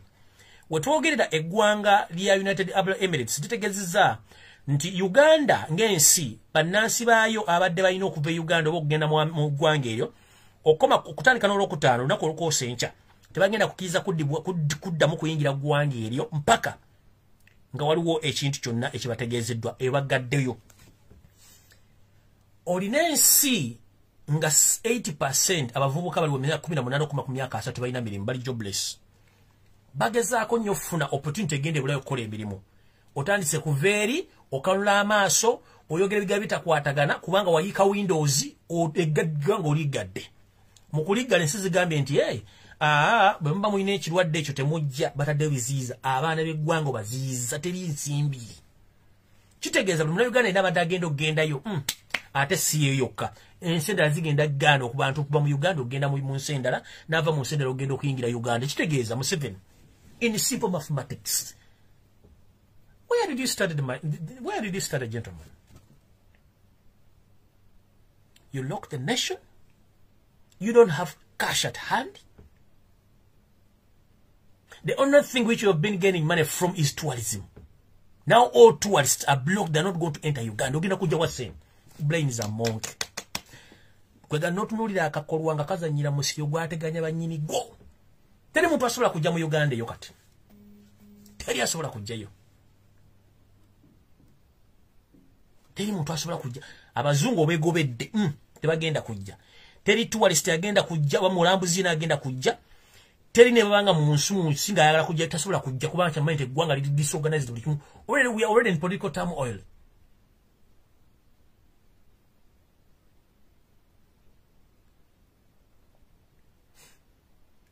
tuli mu political turmoil nti abantu bali unsettled tebamanyi kikiddako omusajja tamanyi kyakulya tamanyi kyakunywa tamanyi kiddako ekirala n'ogamba nti oblockinze intercity or interdistrict transport movements. Wait a minute, mutegira lunaku ki? And who planned all this?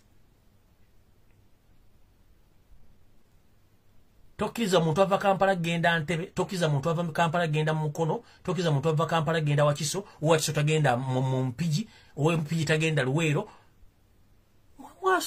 Mwasomera wa, mbere kijje muli atujima abaana baffe. Munywa bivuguto, munywa biki?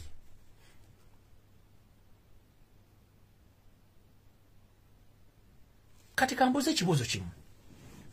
Wataddewo lockdown n'ogamba nti otaddewo oba blockinze interdistrict transport movements. Abantu abasinga obungi mu Kampala babeerawo ku system gye bayita zenkolawo zendya, double Z system, zenkolawo zendya. Bolokinga eggwanga n'oga nti mutambula kuva naku. Njala kubuuza ekigambo kimu. Abantu abalabiddwako mu paaka za taxi eza basi nga bafuluma eggwanga nga bali mu bungi obuyitirivu. Mu system oba mu protective methods or systems oba mu SOPs eyo mwasose ne mugirowoozaako gikolako nti ekola batekola. One, it was massive abantu bakunganye bayitirivu. That means abantu abavudde Kampala wali COVID ne badda mu byalo abayitirivu within those 4 days bagenda kusiga the entire nation bubanga gyali. Bonna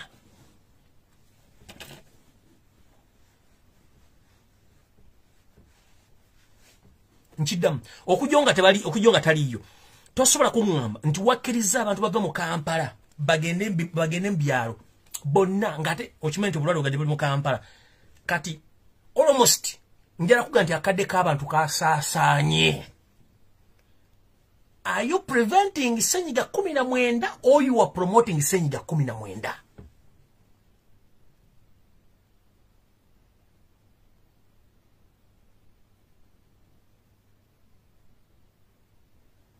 If I may ask, were you promoting senyiga 19 or preventing senyiga 19? Almost million bili ez'abantu zasaasaanye zagenza up country. What if they are affected? What is going to happen to those people in the villages? Do they have money? Do they have treatment? Do they have hospitals? No tunulira ono atwine yasoma digule ba yako kukula nvu kutundula nvu zalya musimanyi masomera ludaba nange. It was just a simple system. Yes. Teri muntu ava mu Kampala kudda mu kibuga kirala.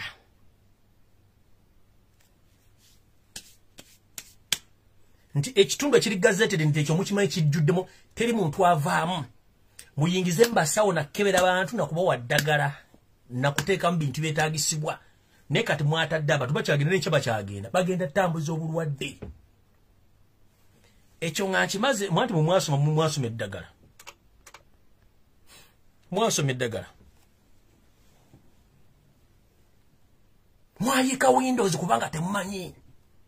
Ogambye eggwanga oligali nti naye mu nnaku z'omwezi 10 tetugenda kukkiriza motoka kuvene muntu kuva mu district na mu district. Kyokka batadde for 4-5 days bali mu kulinnya basa bali balinga bingebinyira batambula n'emikutu balina mask bagenda mu byalo. Kikyogenda tutwalira abantu bo mu byalo.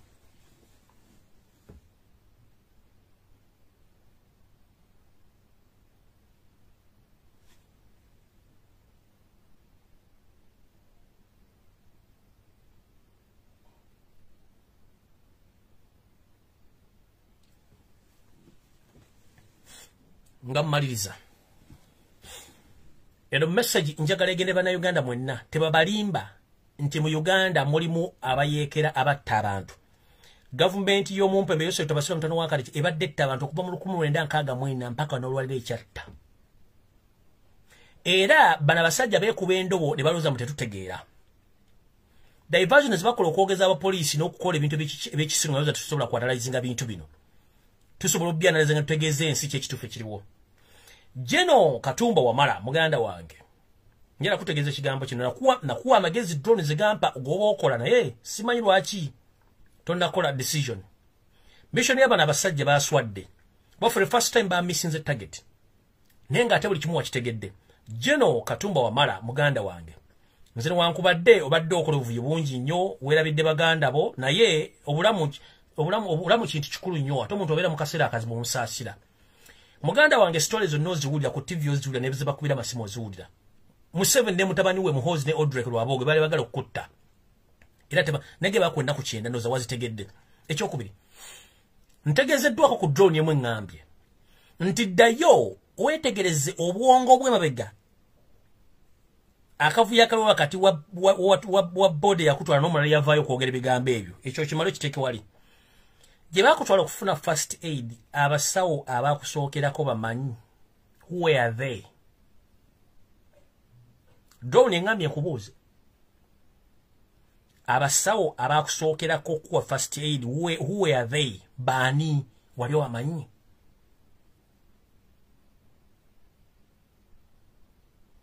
Drone engambye nkubuuze bibuuze bibiri. Ekibuuzo ekyokusatu Drone engambye Jeno Katumba Wamala okimanyi bulungi nnyo baddemu system eno ngero kimeti ADF teriyo ADF ya Museveni kati Museveni n'aga nti emundu ebadde ya Jeno Katumba Wamala ya ADF. Let me ask you one simple question. You said bahabula tabasula the son of Karekezi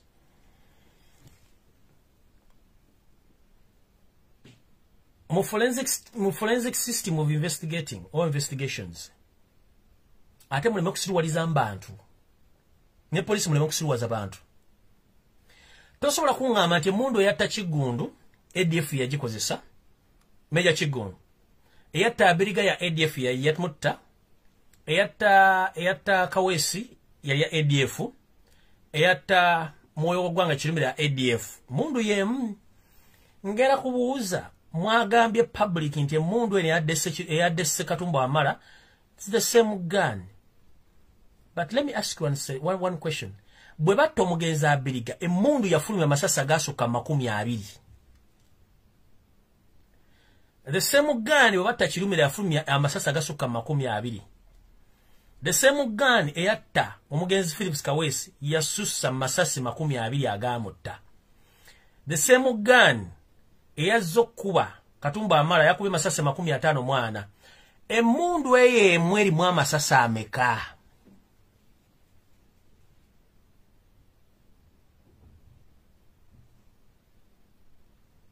If it is the same gun, that gun has many bullets. That gun has many. That gun, which is used by ADF to kill public or prominent Ugandans in Uganda. That gun has many bullets. Over half many bullets. Kukaweesi bakuba masasi mayitirivu nnyo. Mundu ye abirigane kuba masasi gemu masasi mayitirivu. Kirumira ne kuba masasi gegamu. Ezeku abirigane kuba masasi gegamu. Emundu tegwa masasi gegamu era ge bakozesa okuba nono garega mukubye.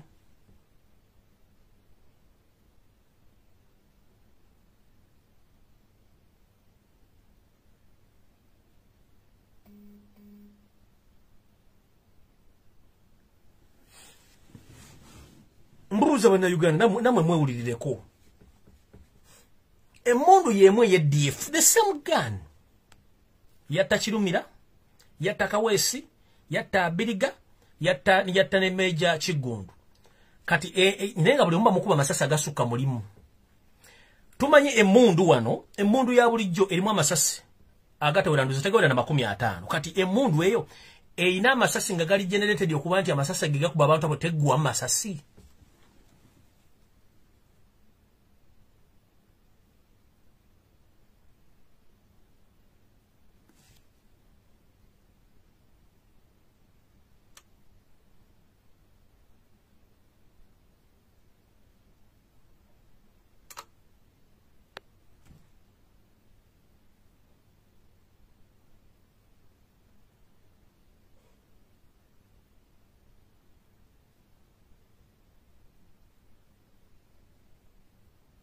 Era mumutegera mutya nti emmundu y'emu n'amasasi ge gamu.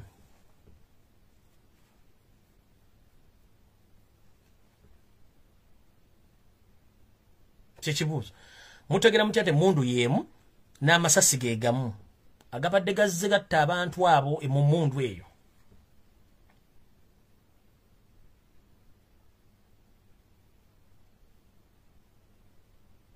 Kubanga emmundu eyo amasasi gali gaberako serial number. Mwagala tugane amasasi ago gafanagana agabiriga. Gafanagana agajjana aga Kigundu. Aga Kaweesi, aga Kirumira.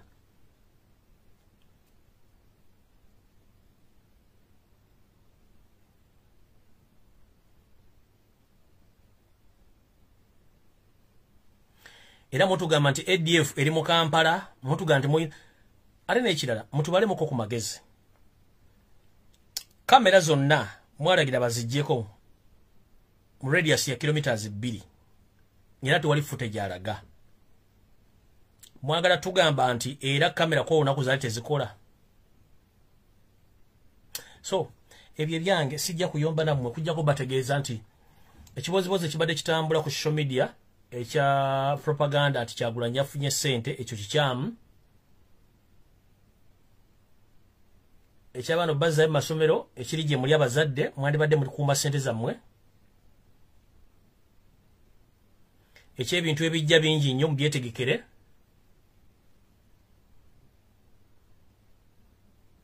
Ekisembayo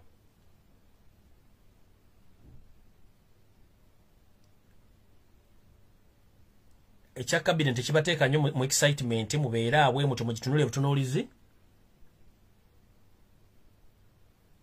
Ekyokuna mugule Twitter account mugende mbitongole bino okuwandiikibwa mubiwandiikire mubitegeeze ensonga nga bezigenda mu Uganda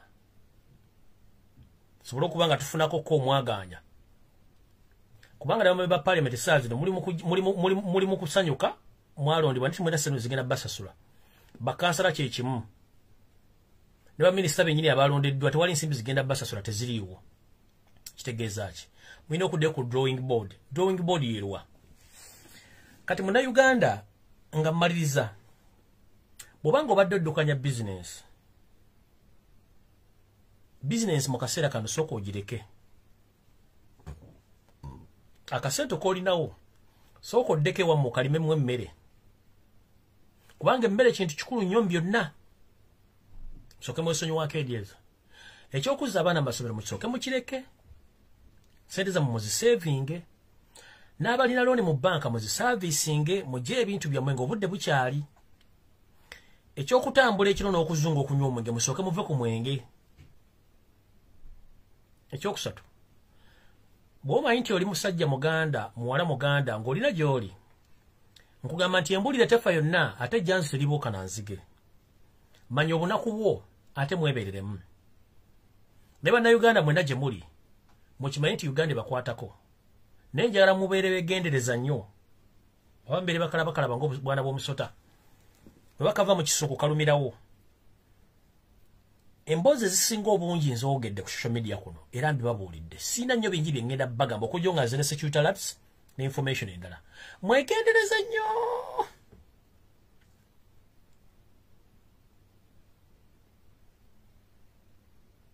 Entambula zammwe. Wanga poliisi kati terina nsimbi bagiwadde omuliro gwa kujja kubabba.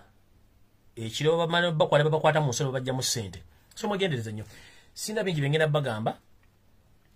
Kujja kubategeeza nti bw'oba okyalina akasente nga gw'oli osobola okuddukanya business so you can continue but please bw'oba olina akasente wandisoose n'okateeka ewantu n'okainvestingamu emmere n'olima mwaba kyalina amaanyi agakola business if you can proceed but bw'obanga oli tokyasobola wandibadde osooka n'omuzaamu. Ekisembayo gwe nga ggwe omuntu sekinoomu bw'otunuulira embeera egenda mu maaso n'akavuyo akali mu Kampala mu Uganda kikuwa kyakuyiga ki? Ku mbeera y'ebyobulamu ebiri mu Uganda n'amalwaliro mbadde mbasaba mukendeeze ku ntambula zammwe ne famire zammwe leke zexposinga famire zibeereko ewaka abaana bajja kusoma gye bujjako kko ne kati essaawa zino musale pressure abana bajja kusoma abana bajja kusoma mukendeze pressure kemuzanyira kote mukendeze pressure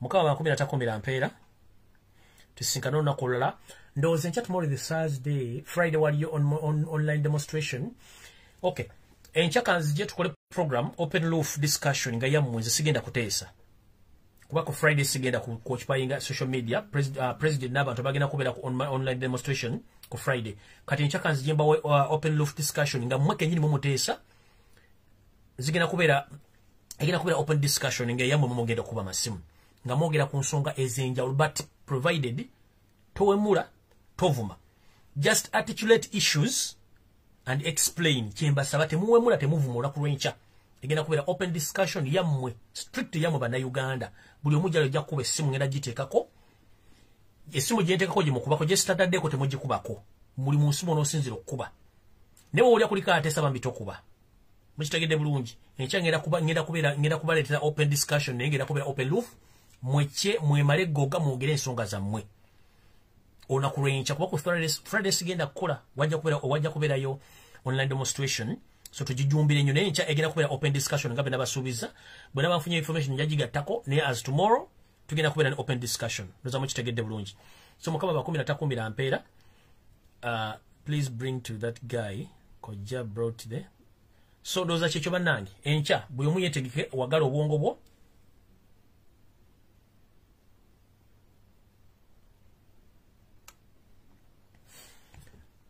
buli omu wagala obwongo bwo naku lwencha sawa yakwemala goga oli eyo bakufeze bakubye gavumenti yakubye bakusaza buli kimu kyonna emiramu mutandise ogisiba koti senyiga 19 buli kimu genda kyogero naku lwencha sawa yakwemala goga ogwange ngumaze mukaba ba 13 mpeera tusinkana naku lwencha mukaba bankuumire at least give us 5 hours of open roof 5 hours saa 2 sawa 3 sawa 4 saa 2 sawa 3 sawa 4 angina about 3 hours egena kubera 3 hours open discussion 3 hours open discussion open roof buli omu yemale goga buli mwajja kuba owewe dakika biri strictly 2 minutes to discuss kijja kuba kiwedde mukaba 13 mpeera. Yo, this is Bobi Wine straight from Uganda. Ewaffe Uganda. Big up that YouTube channel. Subscribe.